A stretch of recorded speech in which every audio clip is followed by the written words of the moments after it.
main exit road to the lady. We got a ticket, guys. Wow. Washroom ni Burj Khalifa lagi. Welcome back to my YouTube channel. Guys, what nasi aku mayam na quite lagi. Ajan na request tau kerpa. Hai bedi. At the top of Burj Khalifa. Chat laga mayam video namlo hai nasi chat laga nam lani. Nanti mapan ni kan baru nasi mana lagi mana. Interior at the top of Burj Khalifa lagi yang nasi Dubai di fajar bersih nasi yang. Oh, mayam request tau kerpa. Finally. So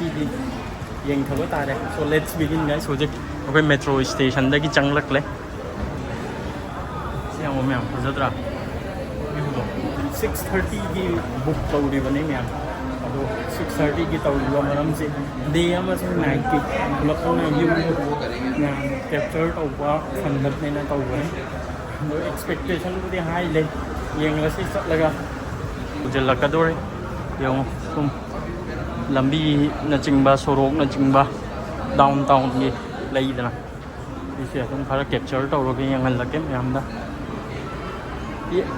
yam yang min na si gi footpath che mo koi bridge pi ri bse almost 1.5 kilometer ki chang da ni pi ri bse adu duna koi kala chang na chat pom taw ta adu ko makha da gi chat pa ta ra de adu 500 600 meter tani adu duna Sidana maka safety hai ba wo AC manung na chat pa sa ko dina AC manung na chat pa ni na dum badu kan issue lai te yam na ngai na dum chat pa yai adu ko ne ina hi jani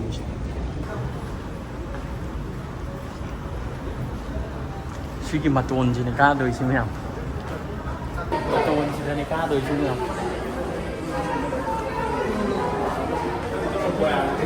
Ma'am facility di pajan nungai bani sa kram tam jeda moi AC sumena food we thamaga ma'am dum yong na ba facility di amni easy hoina pi Kung nasan na balay den skeleton da suni. escalator da suni chatli base yob jile Dubai Mall ka connected oi bani na ma'am yob jile Dubai Mall welcome to Dubai Mall glimpse Dubai Mall glimpse sai ta Louis Vuitton lai de som the fashion avenue lai đấy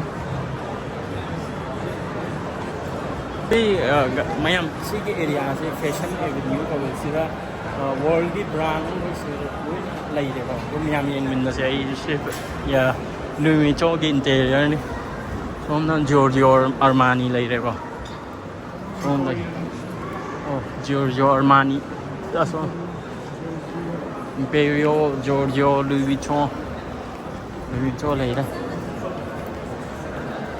xong rồi nè mà thật là Nike showroom lấy đây so world cái quay chào của Nike showroom Balenciaga lấy đây clean Celine lấy đây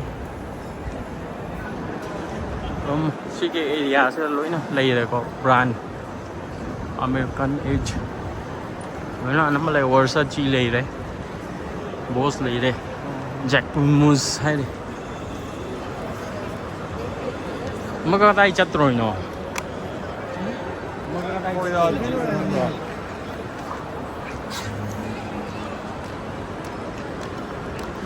kanan này police store kita lagi asum papan lagi view si capture to boleh đây cái này rồi này cái đi semua papan lagi yang paling ngasih di Siya mathak tamatun de kar ga yeng ta re myam Kala yu ni khang em mi ai ground floor la ai kala yu sai chang laga ma hoi ge entrance pi bane Burj at the top of Burj Khalifa so exciting đi rồi bu wat đi chao như ta rồi Mga tari ta. Mga tare welcome to Burj Khalifa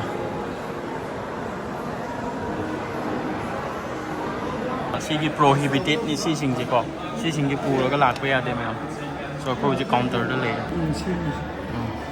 finally we got a ticket guys ado jik chang la ni so yam excited oi project security or yam sigi token ji card si ma pi de the photo capture do la ka moi group ba si da lai de Side ta thagal ka dong. side ta thagal to ni phajaba khoi phajab ni ne thagal ka ni ne Siang o sila monument ama waiting area pi de ang o si LED di la yu di bse wow xin lỗi này LED này cơ excite ôi vậy tao tàu ngasi ni macam kuih nanti ngapa Tunggu sih, manung lagi yang cang lah sih yang lah baru sih. Ayo, Burj Khalifa, wow. Ai đi harau deh, ai khang deh, nó hay là cái nó hay nín bahaya, ai đi harau deh, excite quá giờ nó rồi deh. Chỉ đi tao manung chỉ biết manh cái nó, không cao gì mà deh, đông nhà đó mà deh. From the earth to sky, siang ngom một cái proverb sih. From the earth to sky. White rồi. Sige point đây. Ok. Sige point đây lấy cái gì mà đó? Tôi này mà tuôn gì? Wow. Sige không? Đối nó proverb mà đối nó đây như mấy nó ca đấy. Ôi sao? Chạy ra mùi, chơi tao. oi ada macam kuih ramai bangai di sisi nasi ni Almost jadi amang game kai matung dari ini nanti live sih. Kuih lala. Starting. 125, 145. Oh ya. 124 120 Aduga sila yaw iba liksi wall ki fastest lift ni. Dung yeng na si miyam. Mỗi proverb siya lum i ko from vision to reality mo se yung manung ge invention 2024 2004 lagi tau ba ho ki bane mo ke gi planning se road 2005 ta pirak bane nang na block tau dei ta 2006 ta sumai na pi ba ho rak le mathang loi na yam na easy oi na ta ko 2007 na sumai na oi rak le Sabihin almost adum sabi men loi jelle ita belum tu dia uji kerja hoi 2009 2009 almost complete oi ba gum bane so to par loi na pi de ko moi construction ho ki ba pot ki ba na jing ba yung equipment to kay may na uvki ko dito sila loy na ut laga photo na graphic taw laga thamme yung myam ki support yam darkar oi myam da ai yawhan na ba dum informative oi ba Burj Khalifa na India Dubai gi aja ko sa ba mo kham subun ba se ai cover taw na bon na ke kon na jar ke myam support taw view myam di support ki darkar yam oi please share subscribe taw si video si share taw si myam ne koi ni puri ki irai cha myam blog na yeng nin na ba project chat la ni world ki fastest lift tong sida numbering ulise sumaina ka pe mani meter na jingba per kilometer loi na mang ulli basi igi speed ta chat le bani screening ulise sumaina che le bani lift si cam speed oi ge do minute second dai hena thui yung detail pe mi thok bagi out oi bagi animation ulise 124 ko pi de tharak bagi ni yung second da ki hena thu ro me speed chi yung ma ge world ki fastest lift mai animation je phase ye pan hoi ra ni wow me thula changli wow I'm so excited si manung interior wow futuristic wa to na sida wai na hola ka just 1 minute flight which never wanted for 60 seconds enjoy it 60 second changani 1 minute changani ayo ba uff mình chỉ cái nụ cười excited yêu mối gì nghe xem wow rồi hồi anh yêu gì floor ni sida pi floor sida pi re screen da pi không đi vậy tao có đi smooth khôi nhở wow nó rồi tao tàu ni sida super LED nga tani ko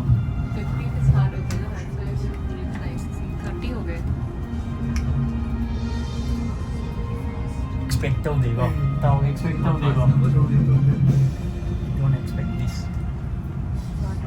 เชี่ยวsmooth โคยจีนประมาณดีลิปชีเต้าฮะเต้าลิปจีนประมาณดี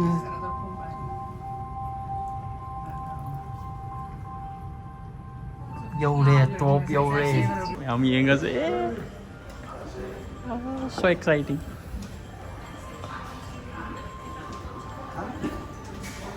Ini tu.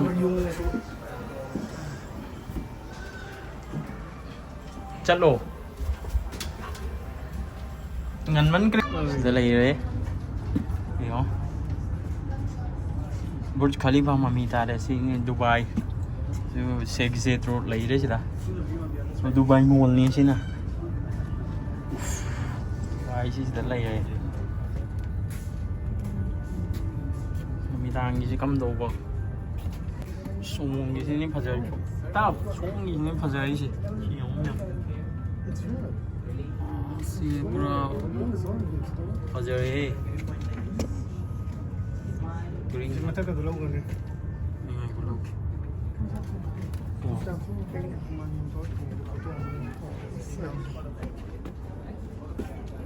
Mathak ni, mathak matuan je jo lai ri ko. Oi 125 floor lo lai bane.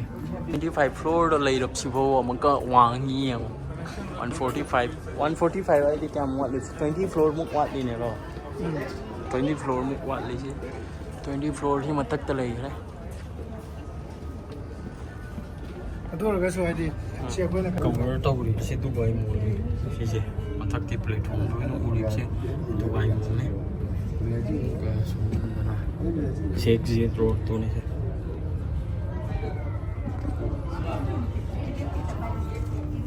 Si exit road ni si. Sini si exit road ni to ge yong kada idhar chat kri Abu Dhabi na chingwa skum ba lo na. Si de chat kri na. Plan tàu của chị night key view số lâu sẽ nó tàu của này bây giờ đâu mà em ví dụ thì at the top of Burj Khalifa 125 floor đó lấy đấy nhiều 125 floor đây là cái lấy được bớt đồ chị ông view chị anh chị em số môn đó Burj Dubai Mall cái view rồi đó số môn đó là fountain lấy cái đó ở đâu cái side tour cái đó số môn rồi số môn đó phi anh cái lọ 소문도 속하고 거기 파운틴 누미당의 파운틴 아두기 뷰수 우버 펀딩신 이노 까양 파저 계시 Sudah lah. spectacular cây hay của nó tu tu đối ui đấy thì là lão có u là Dubai cái phát triển nó u phần này chỉ ông phun ra số extend tàu thổ đấy của project này nó còn nó còn mình xem cái đấy đi cái rồi chahi contract này phụ chân gì này Lalu semua dan business bagi line leitre, bagi ising pujilak bagi canal pujilak bagi share resource, semua dah sulai deh canal, semua masih miam leitre sih lah, area sih semua ini oi deh kok. Kahin sahaja di oi deh. Di balcony type tu oi deh. Expectation tu dia tu oi kata ikut ini palm lip sih kan numidang ni night view tu capture dah sih lah kan bah, tu kerang dengan lak top le ikut sih. Aduh show yam nang mai deh.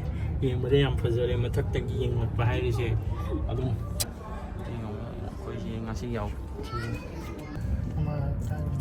Sini Wingwalk Mexico business bureau tu cakap le. Sini fountain tu lagi le na. Numidang ni tahu sih fountain ka kau le yang pasal. Sini su lagi mi put sih. Ay, pergi cat kadeh tahu mana? Mi 360 view. Tahu. Sigi card sih pirak kita, naiklah. Sigi card Cina sudah lag lah kamu hoi photo capture tahu kan ni kau photo capture tahu betul. Asmom dah display dah oh faham ni. Iya, si main exit road tu sudah lagi deh. Aduh kasi address hotel lagi deh. Itu lo macam ni. Telah ni, lalu itu. Sigi dia oh, ni tahu sigi dia oh sunset. Si address hotel main downtown di situ lagi deh. Sini main down. Itu tu sida ni main city ori si semua side lagi ramai. Kau ni back side, gonding yang level lagi ramai. sida round game le sida event nung tawang concert Coca-Cola arena address hotel lai re si address hotel ne address hotel aduga Sheikh Zayed road main road to sida lai re Sheikh Zayed road ki sida sunset 1x zoom to pele som chai chi la ko sida khaja hai soi sit ko expect ek to loi le na chat ka de ta ro mai ko ita so coffee kai lai shop lam tai yen hon songom da Sheikh Zayed road songom da chat laga Abu Dhabi ta ki loi ne ba sorry songom da chat laga pajare pele view 360 view ne ta songom da sea view lai re mo yam si sea view pele bo man thak te ki geng thar ko si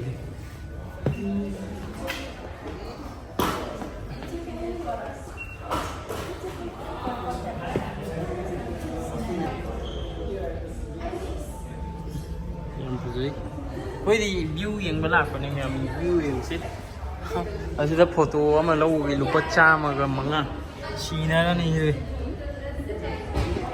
lâu tập nó bị xong là business về cái fountain cái này lấy cái đấy yên xích rồi tao gì nó phải 360 view đấy của cái gì direct 360 view này cầu đầu được Khalifa xe yung hôm nay site na pura business be sung channel like ko yung sida boat na sung machi ligje marina ang dine sida gi la pena marina am te se business be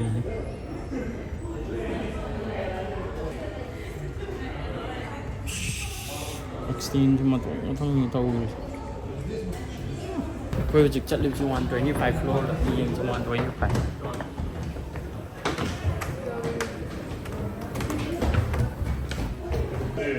you know giờ số này đi mà lại photo số ngã tất cả lấy cái đây là 125 floor rồi cái này 125 floor sử dụng vào giờ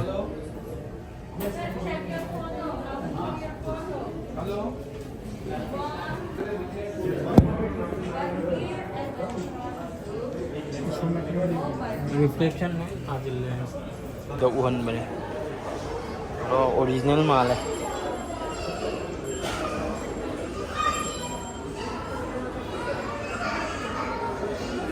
original माल के नहीं है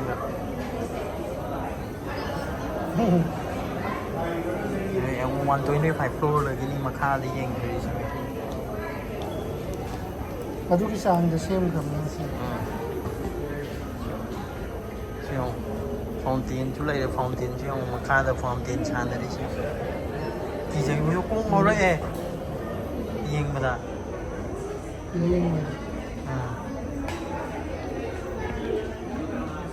mà khai là road chi đấy sẽ là phần tay rồi last time sẽ đến nát đấy sẽ là phần khăn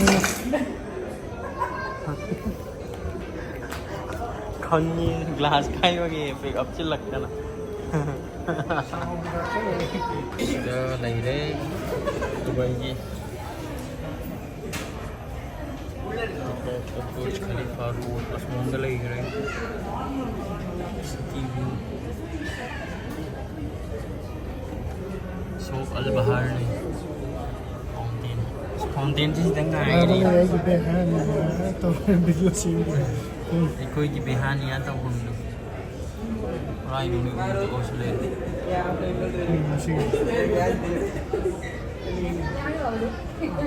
चल सुबह में ले लिए सुबह में कम पूल स्विमिंग पूल लोग ऐसे ही मशीन कहीं नहीं बिला सीख के एंट्री ऐसे बोले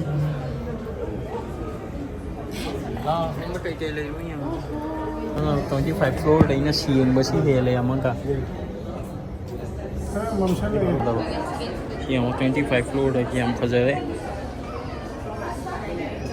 All Dubai ure asmom da na creek lake creek somom thai che creek ni am somom da lake ni ni creek chi Dubai pi hai so magun di fazana lai mafam ni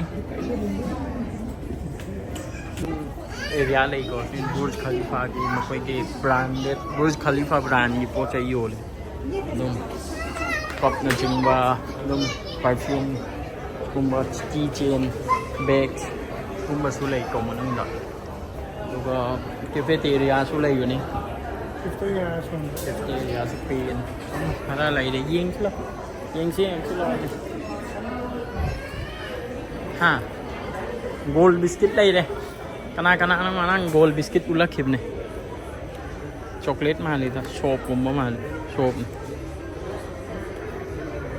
ngam 125 floor ni yo ni la lai basi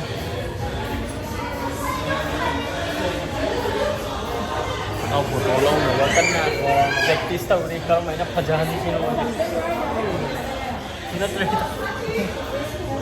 125 floor ละอาจจะว่ายาวยาวเลยโอ้ยาวเลยไม่ได้ expectation ต้องอยู่งานบริษัทเลยวันไลฟ์ชุดห้องที่เราเรื่องงานมีอะไรชิ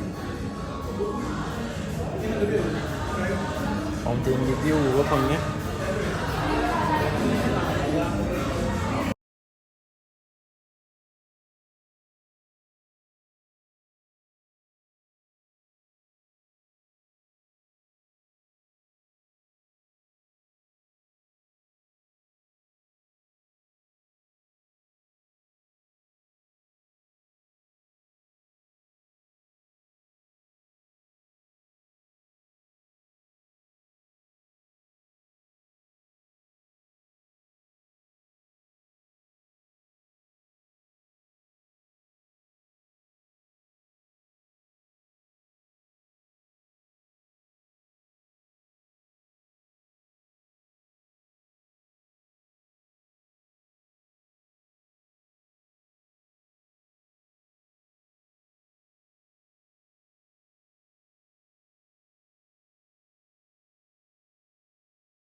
Miyam si kasunat Sunday. Kasi Sunday niya to yung chindri ko.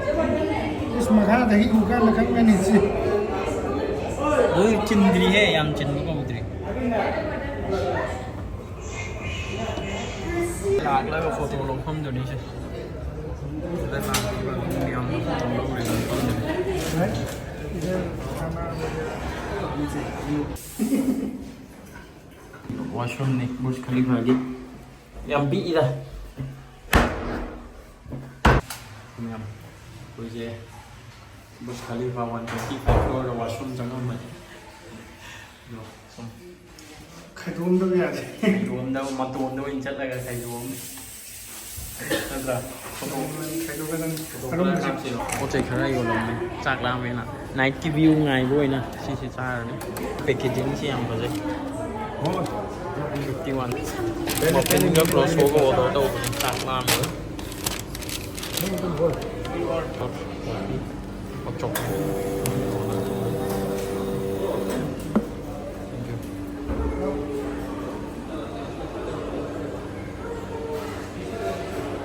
แม่ช่วงนี้ผมไปซื้อโคฟี่วันนี้ก็ดูว่าบุร์จ Khalifa มาตัวนึงฟังแล้วก็กาแฟทักกันที่กี่วิวสิเต่าที่เต่าเลยเนี่ยนะเนี่ยโอ้สันเซ็ตว้าวเลยสตีนได้ทำดีเราอย่าเลยถ้าเราหูไม่ใช่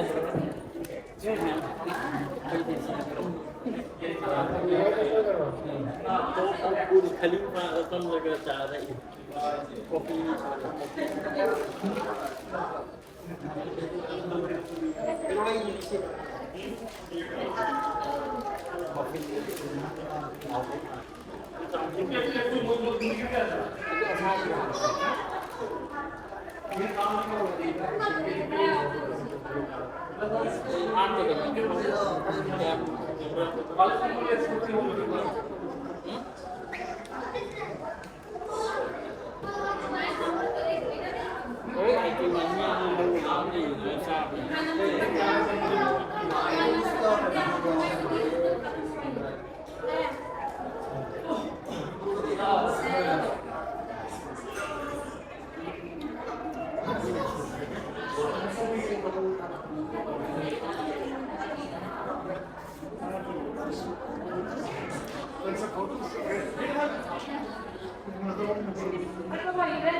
产些这样我们吃的。